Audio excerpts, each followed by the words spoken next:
Prof Mahfud, saya nanya dikit, dokumen yang menyandera kita itu dokumen apa? Dalam soal Freeport.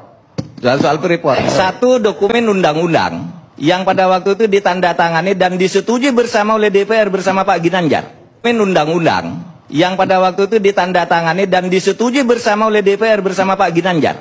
Dokumen undang-undang yang pada waktu itu ditandatangani dan disetujui bersama oleh DPR bersama Pak Ginanjar. Dokumen undang-undang yang pada waktu itu ditandatangani dan disetujui bersama oleh DPR bersama Pak Ginanjar. Cabut Saya aja. punya dokumennya. Enggak, cabut aja tuh undang-undang.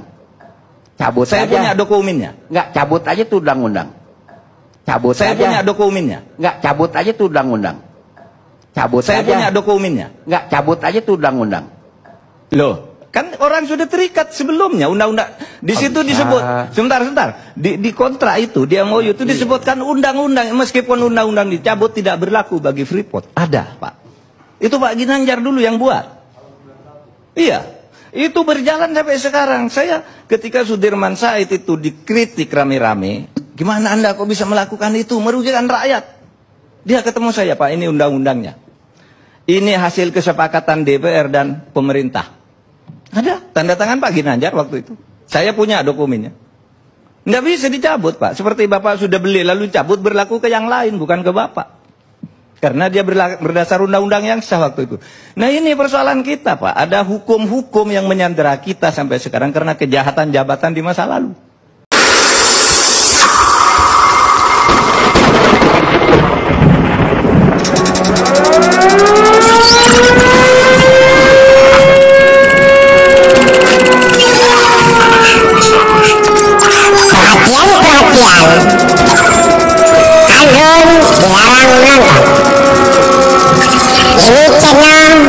Khusus untuk orang-orang yang berotak, yang punya otak, yang punya logika, yang mau berpikir. Ini channel untuk orang-orang yang mau melakukan revolusi otak, revolusi akhlak, revolusi mental dengan the king of science. Ini Indonesia hebat. Terima kasih.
Assalamualaikum warahmatullahi wabarakatuh. Om Swastiastu, Namo Buddhaya, salam kebajikan, salam rahayu, selamat datang, selamat berjumpa lagi bersama Gus A dalam channel Tanda Tanya Politik, semakin gila semakin asik.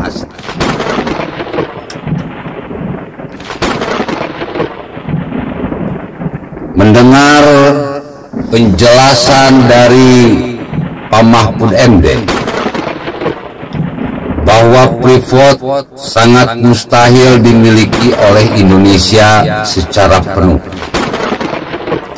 karena sudah ada perjanjian tertulis berupa undang-undang di mana kontrak bisa dijalankan semau Freeport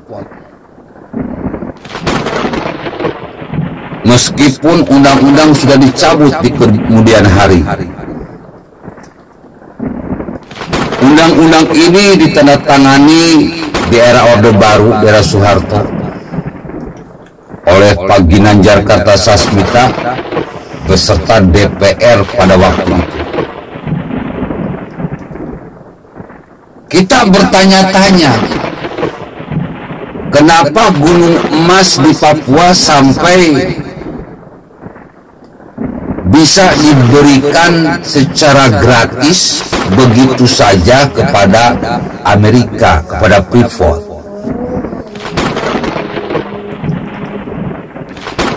Ya jelaslah, jelas sekali. Ini merupakan sebuah hadiah dari Soeharto kepada Amerika atas kesuksesan besar mengkudeta Soekarno di kasus G30 SPKI.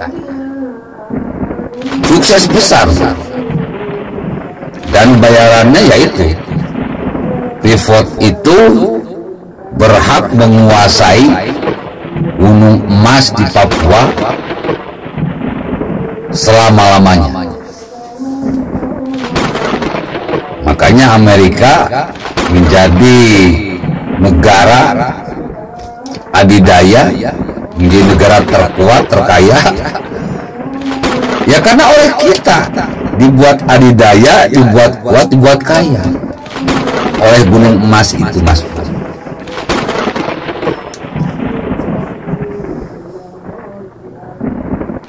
Atas kejadian ini, maka nanti di 2024 jangan pilih antek-antek Orde Baru, karena keributan, demo berjilid-jilid, rencana kudeta pemerintah, kalau kita mau jujur, semuanya di belakangnya itu Orde Baru, yang mendanainya itu Orde Baru. Dan Anies Baswedan merupakan bonekanya Orde Baru. Jadi hati-hati. Jangan pilih pemimpin yang bodoh dan zolim seperti di zaman Orde Baru.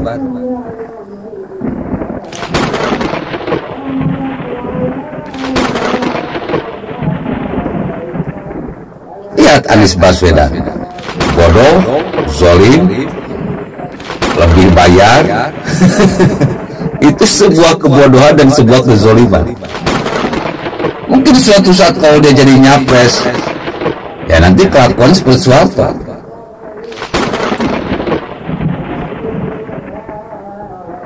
Memberikan Freeport, memberikan gunung es kepada Freeport dengan undang-undang dan gratis, tanpa bisa kita putus kontrak. Meskipun kontrak sudah diputus, perjanjian masih tetap berlanjut. Ngeri. Nah, ini yang namanya kekayaan negara dijual oleh Soeharto ke Amerika. Soeharto ingin mendapatkan jabatan presiden, harus bayar gunung es.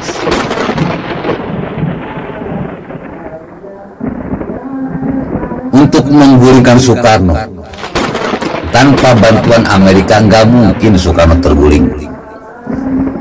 Jadi hati-hati, jangan pilih calon presiden yang ambisius, yang terikat dengan Orde Baru. Prabowo antek Orde Baru, Anies Baswedan antek Orde Baru, Surya Paloh antek Orde Baru, PKS, HTI, EPI, MUI semuanya antek Orde Baru. Jadi sebetulnya keributan selama ini, keributan antara kubu nasionalis dan kubu Orde Baru. 2024 pilih Ganjar Pranowo dan Kiai Haji Said Akil Siroj. 2 periode kita dipimpin oleh nasionalis, oleh Jokowi. Lihat hasilnya. 3 32 tahun kita dipimpin oleh Soeharto. Lihat hasilnya, hancur lebur. Dan kita kehilangan gunung emas yang bisa membuat negara ini kaya. Lihat kepemimpinan SBY yang merupakan antek Soeharto juga. Korupsi di mana-mana, pencucian uang, Bank Senturi mangkrak. Di era Jokowi kita bisa lihat. Jadi ingat 2024 pilih Ganjar Pranowo dan Kiai Said Akil Siraj. Jadikan ini pelajaran.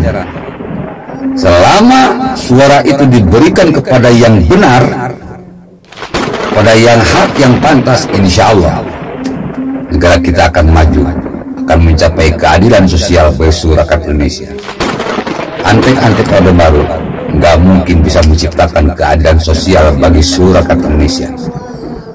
Antek Orde Baru cenderung memperkaya dirinya dan antek-anteknya. Nauzubillah, tsumma nauzubillah. Assalamualaikum warahmatullahi wabarakatuh.